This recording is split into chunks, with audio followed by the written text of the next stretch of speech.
My wife disappeared for 7 days and came back speaking a language that doesn't exist.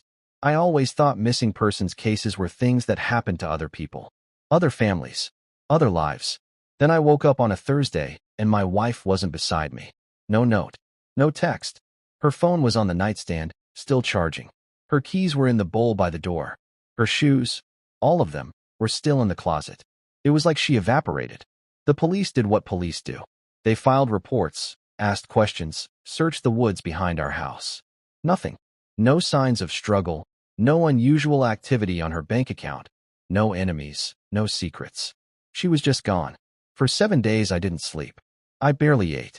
I scrolled through her photos, reread our text messages, called her phone 100 times just to hear her voicemail greeting. On the 7th night, the doorbell rang at 3:12 a.m. I opened the door and she was standing there, barefoot, wearing clothes I didn't recognize, a white linen dress with stitching I had never seen before. Her hair was wet. Her eyes were clear but distant, like she was looking through me at something just behind my shoulder. She smiled and said something I didn't understand.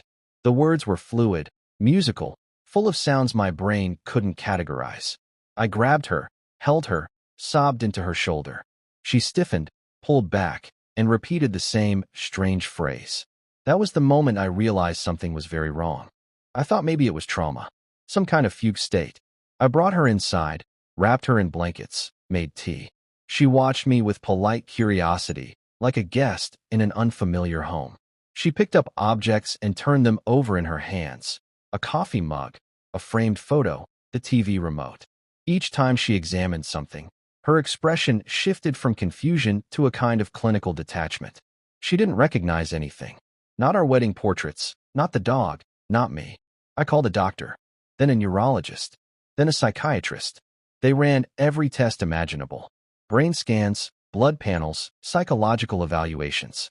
Physically, she was my wife, down to the dental records. But neurologically, something had been rewritten. The language she spoke didn't match any known dialect. Linguists from 3 universities examined recordings of her speech. They identified patterns, a complex grammar, consistent syntax, but the vocabulary was entirely unrecognizable. It wasn't aphasia. It wasn't glossolalia. It wasn't any known language, dead or living.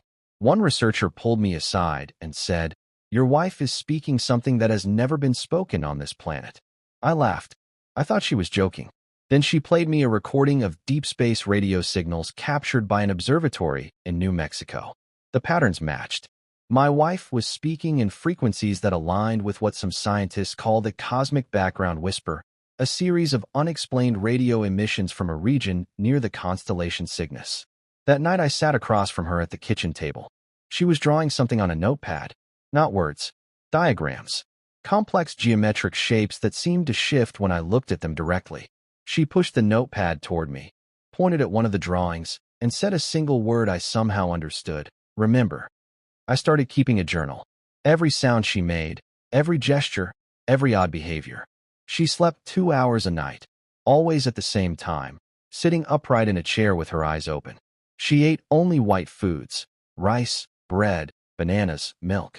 She spent hours in the backyard staring at the sky, particularly at a fixed point in the northeast. She never blinked while doing this. 2 weeks in, she spoke her first English sentence since returning. She said, "They are almost here." I asked who. She tilted her head, smiled, and said, "The ones who borrowed me." I pushed her for more. She couldn't explain clearly, but fragments emerged over the following days. She said she had been taken somewhere, not a place, but a between. She said she was shown things, the birth of stars, the death of civilizations, the architecture of time. She said language was the key to all of it, and the language she now spoke was the original tongue, the one humanity used before we fell into smaller, cruder words. I recorded everything. Part of me was terrified. Part of me was fascinated. But most of me missed my wife, the real her, the one who laughed at bad reality TV and burned toast every Sunday morning. I kept hoping she would come back. Instead, the woman in my house became stranger by the day. She started humming at specific frequencies that made the windows vibrate. She rearranged the furniture into patterns that matched her drawings. She told me, with unsettling calm, that our daughter, who didn't exist, would be born under a specific alignment of 3 stars, and that she would speak the language fluently from birth. I reminded her we didn't have a daughter.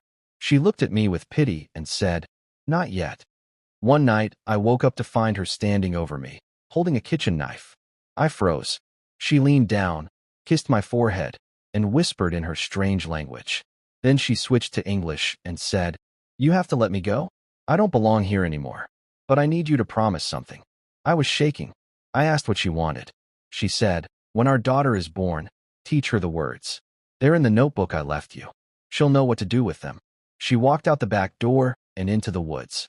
I followed her. I ran until my lungs burned. But she was gone. Vanished again. This time for good. That was 3 years ago. I still have the notebook filled with symbols and words I can't pronounce.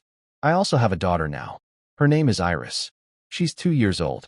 Her mother is a woman I met a year after my wife disappeared, a kind, beautiful woman who knows nothing about any of this. But Iris, my daughter, she speaks in her sleep. The words are fluid, musical, full of sounds that shouldn't exist.